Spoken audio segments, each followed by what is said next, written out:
2 jours plus tard, il y avait un mariage dans la ville de Cana, en Galilée. Ça, c'est délicieux. Il avait perdu son âne. C'est incroyable! Tu devais être bien sous ton marchand. Qu'est-ce que c'est? Je leur souhaite tout le bonheur. Merci. Je suis contente. La mère de Jésus était là. Et Jésus avait aussi été invité à la noce avec ses disciples.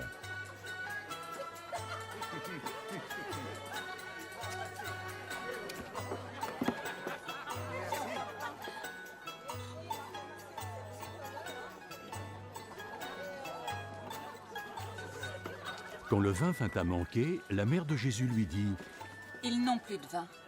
Mère, ne me dis pas ce que j'ai à faire. Mon heure n'est pas encore venue.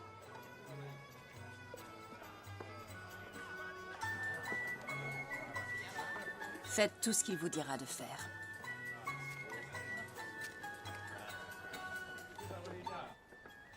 Les Juifs ont des règles de purification rituelle, et il y avait donc là 6 jarres de pierre, chacune d'elles assez grande pour contenir une centaine de litres.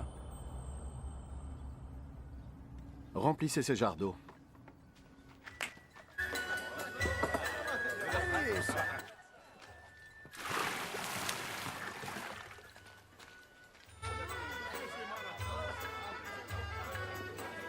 Ils les remplirent jusqu'au bord, Maintenant, prenez de cette eau et portez-en à l'intendant de la fête. et ils emportèrent.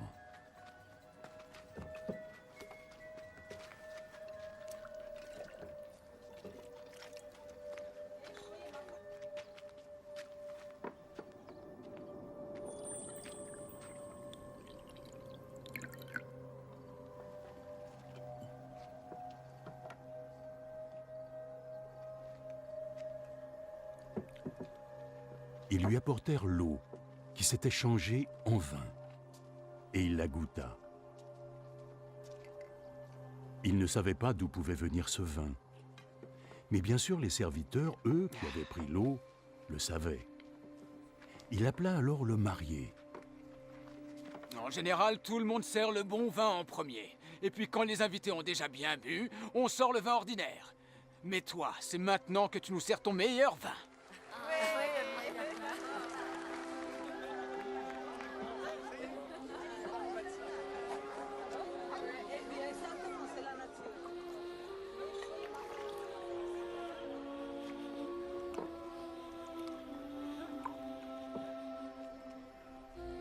Jésus fit son premier miracle à Cana, en Galilée. C'est là qu'il révéla sa gloire, et ses disciples crurent en lui. Après cela, Jésus, accompagné de sa mère, ses frères et ses disciples, allèrent à Capernaum, où ils restèrent quelques jours.